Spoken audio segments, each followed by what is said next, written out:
Alhamdulillahirabbil alamin. Telah selesai kita membaca zikir harian kita, yaitu telah selesai kita baca ratib al-anqas. Mudah-mudahan dengan fadilah bacaan ratib yang kita baca tadi, Allah Subhanahu wa taala hindarkan kita ya dari segala macam mara bahaya. Allah sembuhkan penyakit kita, Allah angkat derajat kita ke dalam derajatnya orang-orang soleh yang mulia. Amin amin ya rabbal alamin.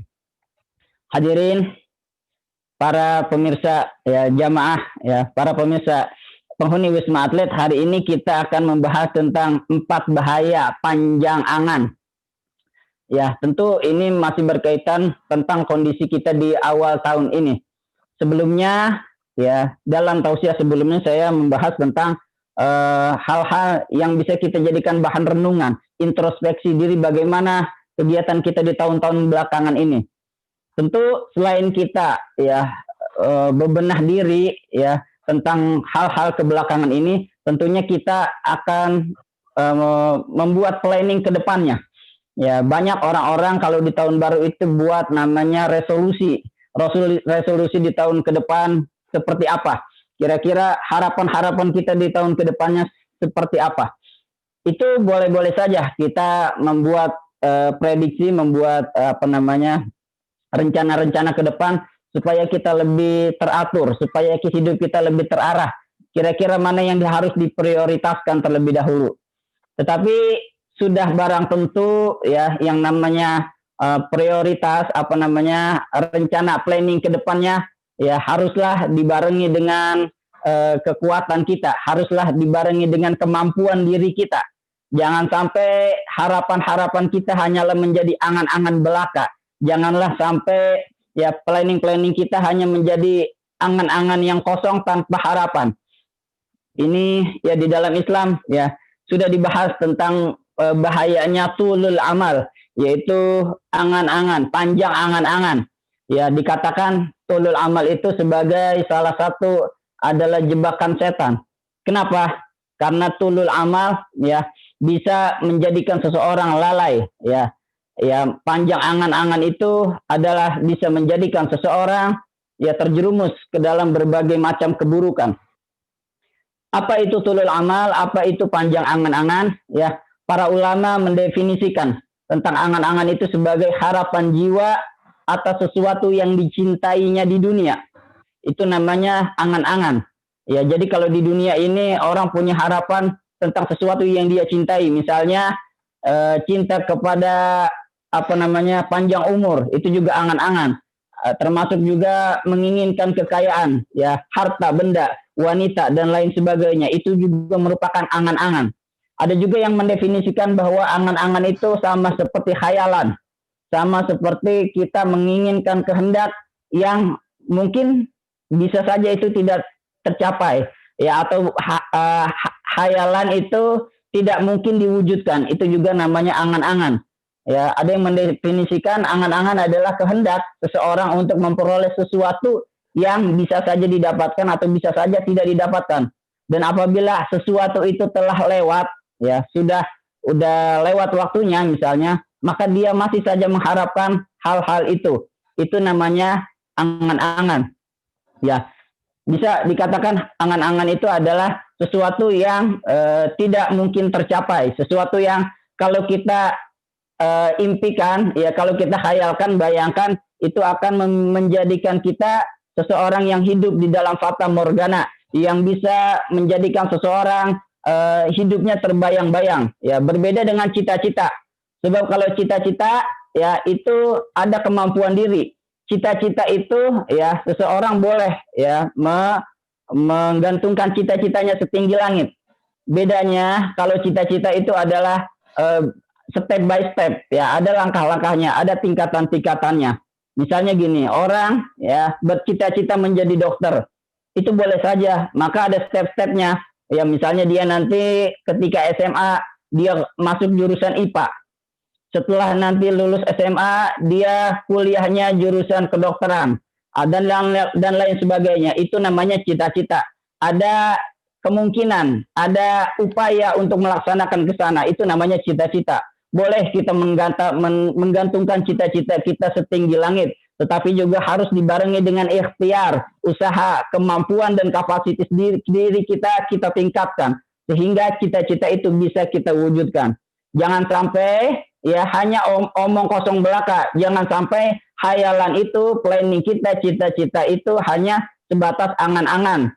Misalnya ya tidak ada upaya untuk mengarah ke sana, itu namanya angan-angan. Misalnya orang bercita-cita mau jadi presiden, cita-citanya mau jadi presiden, tapi semenjak sekolah nggak pernah jadi ketua kelas, boro-boro jadi organisasi, boro-boro jadi ketua OSIS, ketua kelas aja kagak mau, ya disuruh apa-apa main suruh-suruhan, itu namanya angan-angan kosong. Ketika kuliah nggak pernah ikut organisasi, boro-boro jadi ketua divisi apa, boro-boro jadi ketua organisasi, nggak mau. Ketika di masyarakat nggak mau terjun ke masyarakat, nggak mau bersosialisasi, nggak mau ikut ya bergabung dengan RT RW, nggak mau ikut kegiatan yang lain, tapi cita-citanya jadi presiden. Itu yang namanya angan kosong belaka. Jangan sampai, ini yang dikhawatirkan oleh ulama kita, jangan sampai hayalan, angan-angan kosong itu menjadikan kita lalai di dalam melaksanakan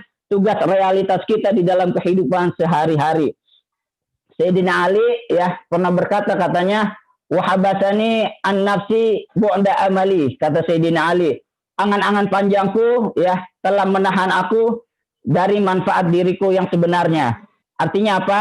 Bapak Ibu sekalian, ya kita ini ya manusia pasti punya kelebihan dan kekurangan. Kita punya potensi hidup masing-masing. Kita punya potensi yang bisa kita gali, kita kembangkan untuk kehidupan kita. Jangan sampai, maksudnya begini, kita punya potensi yang bagus, punya kapasitas diri yang mumpuni, tetapi karena kita membayangkan hidup jadi orang lain. Misalnya ya saya Ustadz, misalnya saya ngebayangin, wah enak ya jadi TNI, ternyata wah gajinya gede, kerjanya wah keren, gagah, ya itu namanya angan-angan. Ya kita tidak sesuai kapasitas diri, kita jalan di jalur kita lihat orang lain sukses, itu namanya ya, itu yang dimaksud Sayyidina Ali, ya bisa menahan manfaat ya dari potensi diri kita. Harusnya kita bisa kembangkan, tapi lantaran kita iri sama orang, lantaran kita melihat kesuksesan orang lain, jadi potensi diri kita mandek. Ini yang tidak boleh, yang dikatakan oleh Sayyidina Ali. Jangan sampai kita ya berangan panjang angan, jangan sampai kita banyak melamun, banyak menghayal, panjang angan, ya bisa mengakibatkan kurangnya penggalian potensi diri kita. Yang harusnya hidup kita bisa lebih baik, hidup kita bisa lebih maju, tapi lantaran kita ngurusin orang lain, kita iri sama kehidupan orang lain. Wah enak ya jadi pejabat, jabatannya bagus, kerjaannya enak, kendaraannya mewah. Kita lihat dokter hebat, wah enak ya jadi dokter, wah gajinya gede, ya kan misalnya. Ya itulah yang harusnya kita buang jauh-jauh amalan-amalan. Kalaupun kita mau bercita-cita, cita-cita tentukan jalan kita, ya kita fokus kepada tujuan kita. Jangan sampai kita panjang angan yang bisa menyia-nyiakan hidup kita, menyia-nyiakan potensi kita, apalagi kita menyia-nyiakan potensi kita nanti di akhirat, yang seharusnya umur kita bisa kita habiskan, ya bisa kita maksimalkan untuk beribadah, untuk menuntut ilmu dan lain sebagainya, tetapi lantaran kita panjang angan-angan, ya kita habiskan umur kita kepada hal-hal yang tidak berguna, ngurusin orang lain dan sibuk sebagainya. Na'udzubillahi min dzalik. Ini yang dikhawatirkan oleh Sayyidina Ali. Selanjutnya Rasulullah Shallallahu Alaihi Wasallam juga pernah bersabda, apa itu? Ayuhan nas, inna akhwafa ma akhafu alaikum isnan. Kata Rasulullah, wahai manusia, sesungguhnya yang aku takutkan pada diri kalian itu ada dua hal.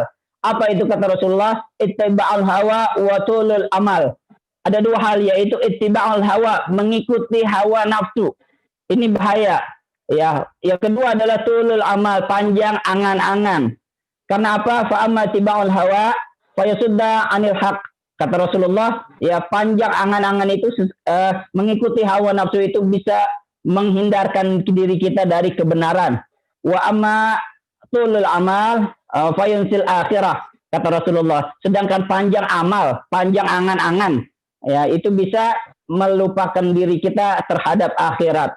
Na'udzubillahi min dzalik. Ini ya kaitannya kepada yang tadi sebelumnya Sayyidina Ali katakan, bahwasanya Kalau orang panjang angan-angan yang seharusnya potensi diri kita, umur kita bisa kita gunakan untuk kebaikan, ya.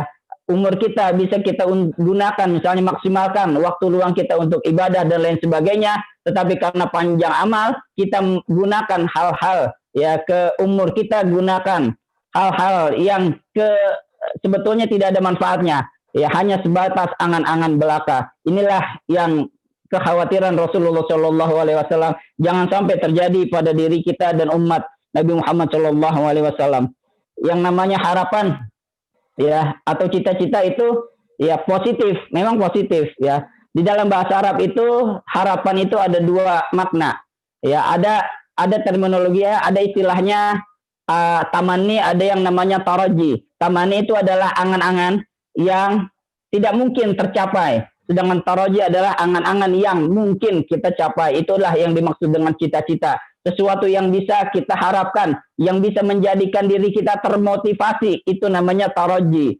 Ya, adapun tamani adalah sesuatu yang tidak mungkin kita dapatkan, yang tidak mungkin, ya, kalau kita angan-angan itu hanya angan-angan kosong lah, fata morgana. Sebagaimana di dalam Al-Quran dikatakan, di dalam surah misalnya An-Naba, nanti ketika di akhirat orang-orang kafir itu berkata, ya laitani kuntu turaba. Itu adalah angan-angan yang kosong. Ketika di akhirat, ya, orang-orang kafir akan disiksa dengan siksaan yang pedih. Ketika itu mereka berkata, wahai Tuhan kami, wahai Tuhan kami, seandainya dulu kami cuma menjadi tanah saja, tentu kami tidak akan merasakan hal siksa yang pedih seperti ini. Itulah yang dinamakan tamani, sesuatu yang tidak mungkin, ya, tercapai, hayalan kosong belaka. Inilah yang kita tidak, inilah yang dilarang oleh agama kita. Jangan sampai, ya, harapan yang kosong, panjang angan,